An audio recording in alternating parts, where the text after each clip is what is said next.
this episode, I have with me Dr. Jonathan McLatchie of Sattler College. He's a professor there and also a good friend of mine.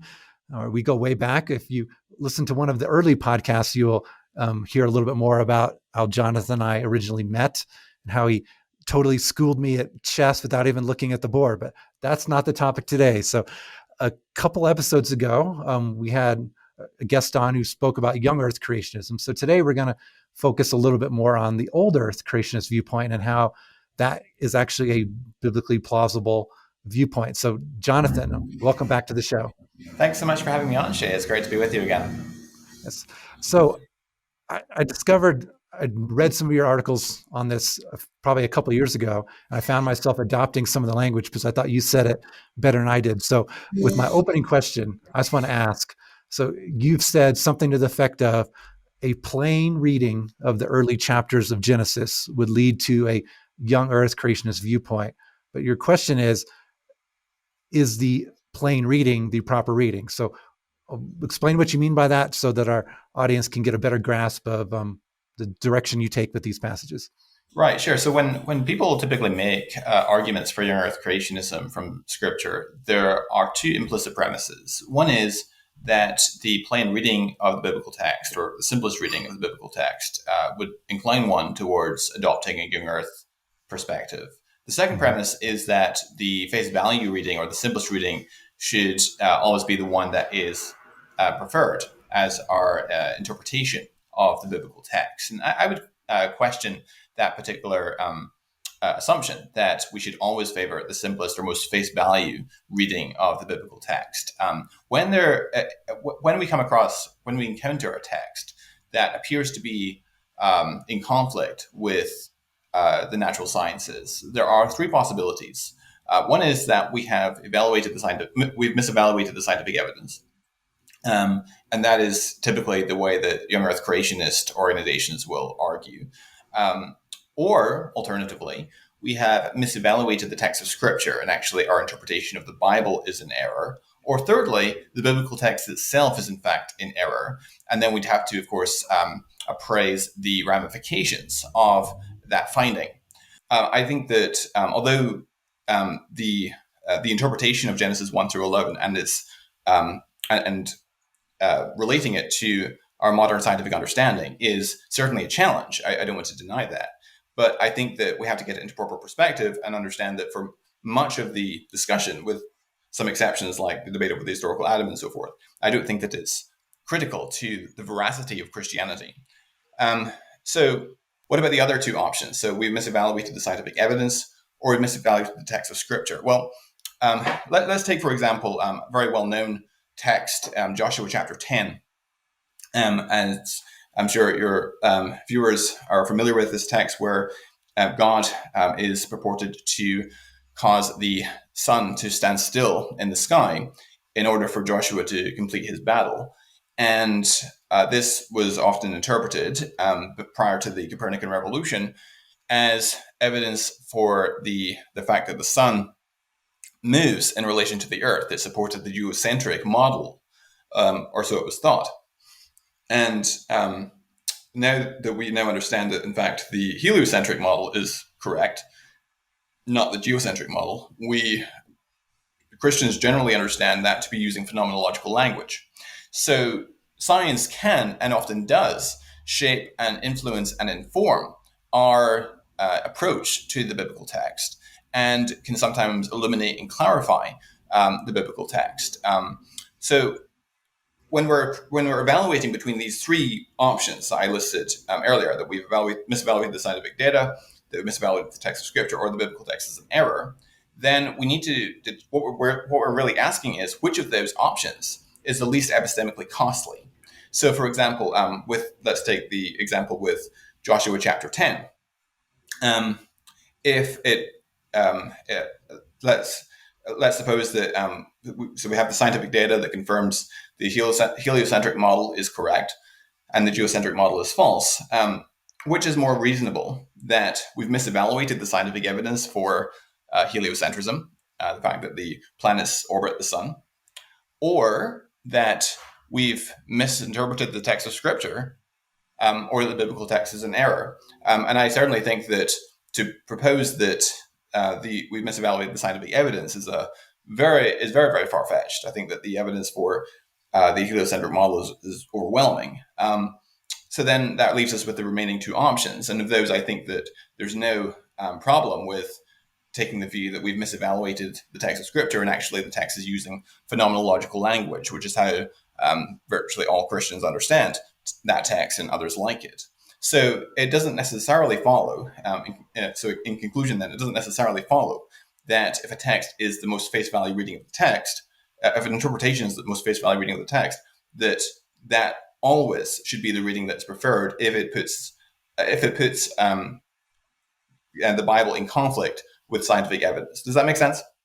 It does. No, I mean, we've been asked this question many, many times about, well, why does the Bible seem to teach that the sun revolves around the earth? And it's like, well, if you're going to interpret it that way, so does my weatherman every morning when he refers to the sunrise and the sunset. So the Bible using the language of appearance, so to speak, is, to me, it's not a problem at all. And that God's purpose in writing the Bible was not to give ancient people a perfectly scientifically accurate understanding of how the solar system works. He was just, from our appearance, from our vantage point, it looks like the sun rises and the sun sets. It looks like the sun revolves around the earth, but now we know thousands of years later that that's not the case. So no, what you said makes perfect sense.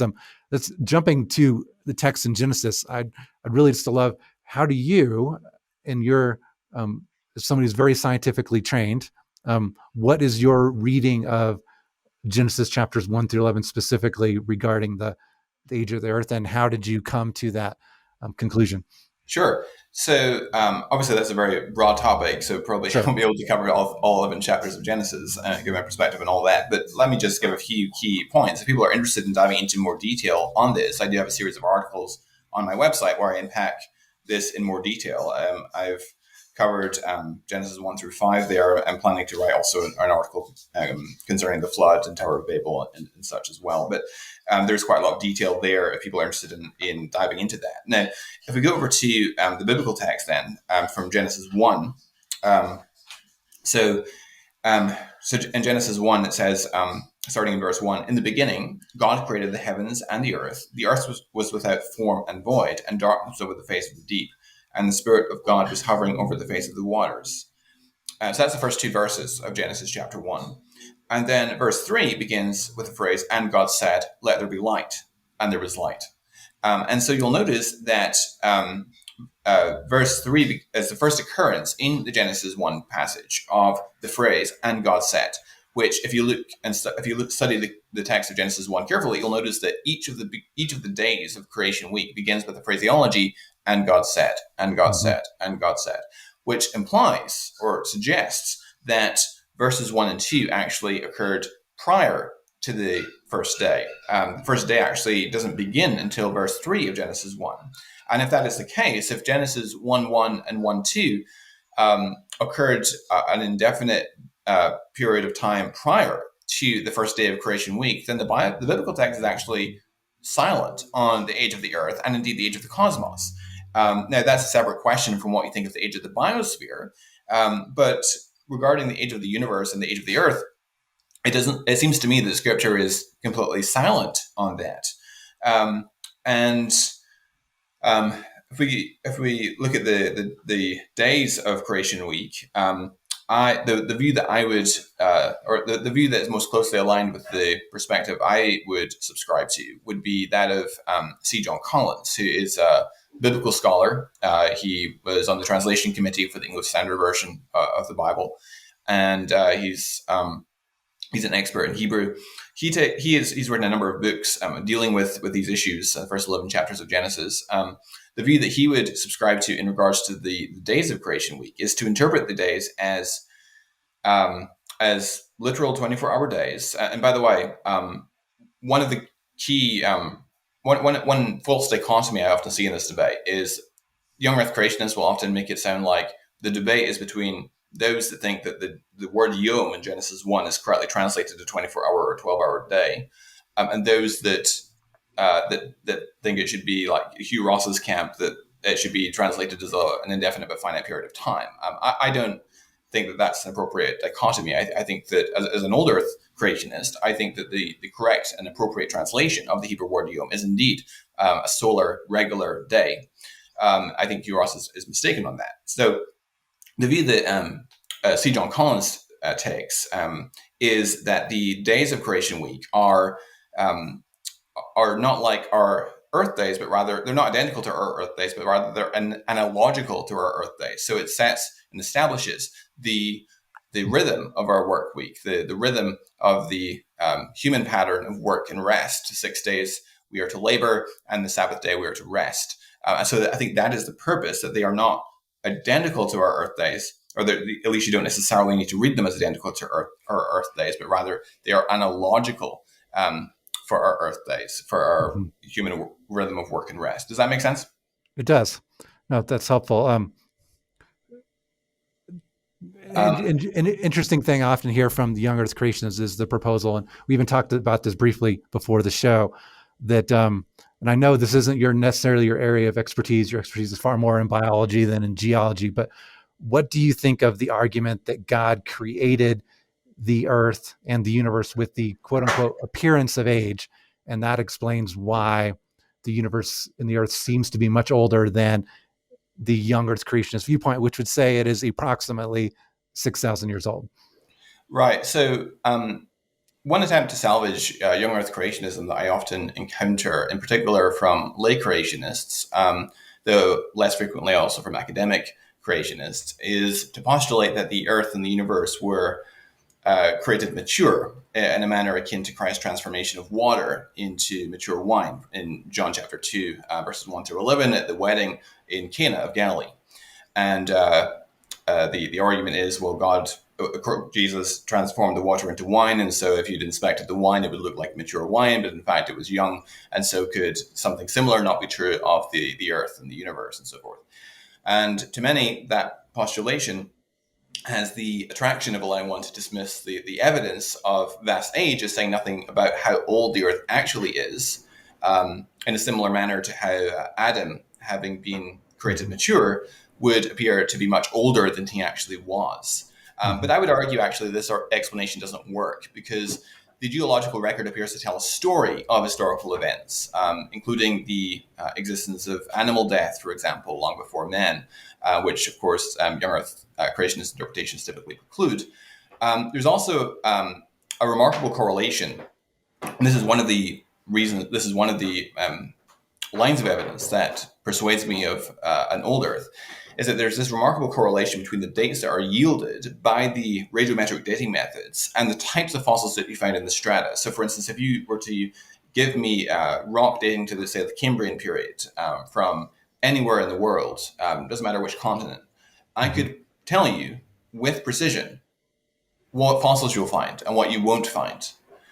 You'll find things like trilobites, anomalocaris, hallucigenia, Wawaxia, and so forth, Opabinia. And you won't find things like whales, for example. And that correlation is something which is very surprising on the young Earth view, but it's not very surprising at all on an old Earth view. And so that tends to support, I think, the old Earth interpretation. Also, the fact that our observation of distant galaxies, which are often millions or tens of millions, hundreds of millions of light years away from the Earth, and light year in astronomy, of course, is a measure of distance, not of time.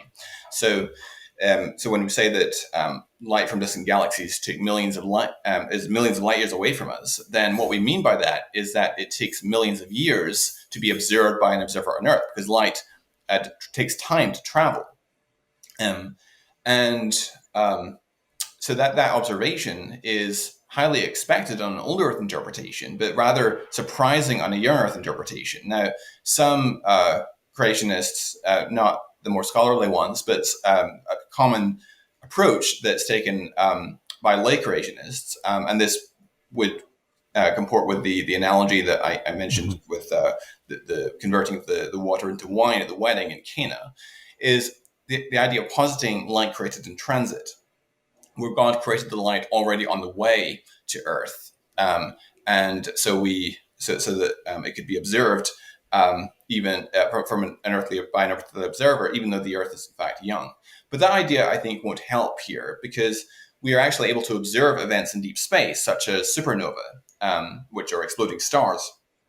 And on such a view, that would be an illusion, since the light would never have actually left those events in the first place. We're actually observing light that is depicting events that it didn't actually, the light that we're observing didn't actually leave those events. And so we're actually observing these cosmic illusions, which I feel deeply uncomfortable with, that God is creating this cosmic slideshow or this cosmic illusion for us to observe. So one can attempt to postulate convoluted rationalizations of this distant starlight enigma, as some have done. Then I would argue that it still has to be recognized as far less surprising on an old Earth view than it is on a young Earth view, and thus it's evidence that is confirmatory of the old Earth view. One common mistake, by the way, that I often see young Earth creationists make is that they spend a lot of time trying to show that they can make the data fit with a young Earth view, and they can find ways of making it consistent with a young Earth view. And there are ways of doing that. For most of the evidence for an old Earth, you can find a way to make it fit with a young Earth view. If you try hard enough, if you're prepared to invoke enough ad hoc auxiliary hypotheses, you can make the data fit. Mm-hmm. But the same is true for virtually anything, for any hypothesis. And this is how conspiracy theories argue. They find a way of making any data fit, so that no matter how much the data contradicts the thesis, they come up with an explanation for how it must fit. And the real question that we want to ask is not can we make the data fit, which is usually yes, you can, but rather, is this data more surprising on a young Earth view, or is it more surprising on an old Earth view? Mm-hmm. And to the extent that it's more surprising on a young Earth view than is on an old Earth view, it tends to be evidence that this confirms the young Earth view relative to the old Earth view. And so I think that's an important distinction. So although, yes, you can read people like Danny Faulkner or Jason Lyle or Russ Humphreys, and they come up with these elaborate attempts to explain the distant starlight enigma. But at the end of the day, it's still evidence that tends to confirm the old Earth view, because that data is very, very well predicted by an old Earth view, but quite surprising on a young Earth perspective. And so that's another issue. A further difficulty with the young Earth view in terms of the signs is the need to postulate that all the meteor impacts with the Earth have taken place during the past 6,000 years. So, for example, the one that caused the Meteor crater in the Gulf of Mexico, which is thought to have resulted in the extinction of the dinosaurs some 65 million years ago, or the meteor that caused the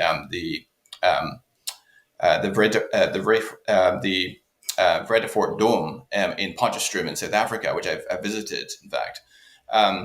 Now, the dome in South Africa is thought to have taken place, that meteor impact, some 2 billion years ago. Now, if either of those impacts, and the dome is thought to be the largest meteor crater, I think, in the world, or at least one of the biggest meteor craters. So if either of those impacts had occurred in the last 6,000 years, as required by young Earth creationism, then the effect on human civilization and animal life around the globe would have been devastating. But there's no evidence of such impacts that have occurred in recorded history. So now some geologists have argued that the dome in South Africa is the result of some volcanic event, but this is only a minority fringe view, which is not generally accepted. The consensus view among experts on the subject is that it's a meteor impact zone. And there's various lines of evidence to support that, such as evidence of shock and the quartz grains, evidence of rapid melting of the granite, which turns it into glass, and so forth.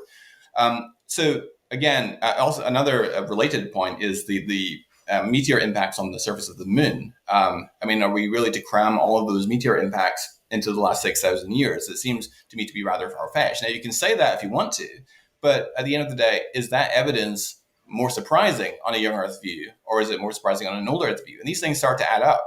They start to accumulate and point, I think, quite powerfully to an old Earth view, not a young Earth view. Mm-hmm. One argument that's sometimes given in support of a young Earth creationist view is certain limiting factors that suggest kind of an upper limit on the age of the Earth. So, for example, a very popular one that if you come across a young Earth creationist who's interested in science, is kind of a guarantee that you'll come across this argument, and that is the presence of soft tissue in dinosaur bones that has been discovered, which is taken by many young Earth creationists to indicate that the bones cannot, in fact, be millions of years old because the biological tissue disintegrates rapidly.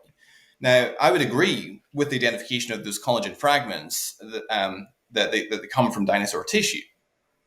But I don't consider the preservation of those dinosaur collagen fragments, especially in an environment devoid of oxygen, water, and microorganisms, to be particularly surprising on an old Earth hypothesis, because the basic structural unit of collagen is an intertwining of three protein chains, which is known as a triple helix. And the individual chains at particular points along the length of the triple helix form chemical bonds with each other, and that forms crosslinks. And numerous collagen triple helices assemble to form collagen fibrils, and these in turn assemble to form collagen fibers. And given just the highly intertwined and cross-linked is the structure of collagen, it's not particularly surprising to find fragments of this molecule preserved for 6 to 8 million years. In fact, Fazali Rana, who's an old Earth Christian biochemist, has a book on this topic called Dinosaur Blood and the Age of the Earth, which I commend to people who are interested in reading up more on that particular subject. But does that make sense in terms of the general issues? Oh, it does for sure. I mean, this is fascinating stuff. Like we talked about before the show started. I mean, I am not a scientist, but I love studying this stuff, and and probably maybe for our last question, we want to get your insight in, because one of the things I talked about in the Young Earth Creationist video interview was once you get to a literal atom that I've already said that you think is a crucial part of the Christian faith, but go in the book of Romans, how important it is to have a literal atom from which all humanity springs. Once we get to that point, generally speaking, young Earth creationists and old Earth creationists can agree on the main doctrines of Christianity. It's stuff that's before that. So that being the case, why do you think there's so much, I don't know what the right word is, like animosity, so to speak, from both sides? And is what I'm saying accurate in that as long as you have a literal atom, the time frame of what came before that ultimately really doesn't matter to the Christian faith in terms of whether it's true or not? Yeah, I think the historical atom, as I said earlier, is very important because the biblical doctrine of original sin hinges upon the historicity of Adam and Eve. I have an article on my website. People want to dig into the details of the historical atom, why I think it's biblically important, and why I think that it's scientifically defensible. I personally would push Adam and Eve back into, say, 200,000 or 300,000 years ago. I think so. This is sometimes argued by population geneticists that you cannot have all of humanity descended from a primordial couple because there's too much genetic diversity. And so the argument is that, well, the human population size never got below 10,000 individuals at the time, and I don't buy that argument. I think that you can make such an argument if you're talking about an Adam and Eve that existed in the last 100,000 years or so. But if you're prepared to push them back further than that, I think that you can certainly. I think the data can certainly be consistent or interpreted along those lines. And there's been papers published. Ola Hostier, who's, for example, who's a mathematician, population geneticist, has done some work on this, showing that you can have all of humanity descended from a primordial couple within the past few 100,000 years. Of course, the issue then is, well, what about the biblical genealogies in Genesis 5 and 11? I would be inclined to posit gaps in those genealogies. We know that there are other genealogical records in the Bible which have gaps, demonstrably so. Now, of course, one might still argue or object, well, yeah, we have examples of genealogies with gaps, but we don't have any examples of genealogies with that many gaps, which is true. And so I would own the fact that this is an ad hoc postulation, though I would argue that invoking ad hoc auxiliary hypotheses is justified if and only if the evidence that confirms your overall thesis is sufficient to bear the weight of it. And in my assessment, the evidence for Christianity is quite strong, the evidence for the resurrection of Jesus and so forth, fulfillment of prophecy. And so that provides sufficient indirect reason to think that there was an historical Adam, even if we don't have any direct evidence for an historical Adam and Eve. And so that can provide a basis for making that postulation in regards to the genealogies. In terms of animosity, I think that it is very unfortunate that a lot of young Earth creationists will claim that old Earth creationists are compromising scripture and so forth. That's often the source of the animosity from young Earth towards old Earth, and I think that is incorrect because, well, I mean, it's going to vary from person to person, their motivation, and their general approach to these issues. But at least from my side, I'm simply trying to read both the scientific evidence and the biblical text faithfully, and come to the view which I think most faithfully represents the state of the evidence, because God hasn't just given us the book of Scripture; He's also given us the book of nature as well, and both of those I think are legitimate sources of information, and we're trying to work out, okay, how do those fit together, and can science actually illuminate and clarify elements and aspects of the biblical text? In terms of old Earth animosity from the old Earth side towards the young Earth creationists, the source of that is typically a frustration. I think that it is a bad testimony to the academy, that people look at young Earth creationism and see that it doesn't really stand up, and so it brings the gospel into disrepute. So I think that's a common frustration that old Earth creationists share in regards to young Earth creationism, and also I think I think that's probably the main source of animosity from both sides towards the other. Does that make sense? It does. No, and thank you. This has been a fascinating conversation. Maybe at some point later, I've never wanted the podcast to be like a format for debate, but I would love to have a reasonable old Earth creationist and a reasonable young Earth creationism on, just to discuss some of these issues. Because again, I am not a scientist, but what I wanted to kind of do with these interviews point to the fact that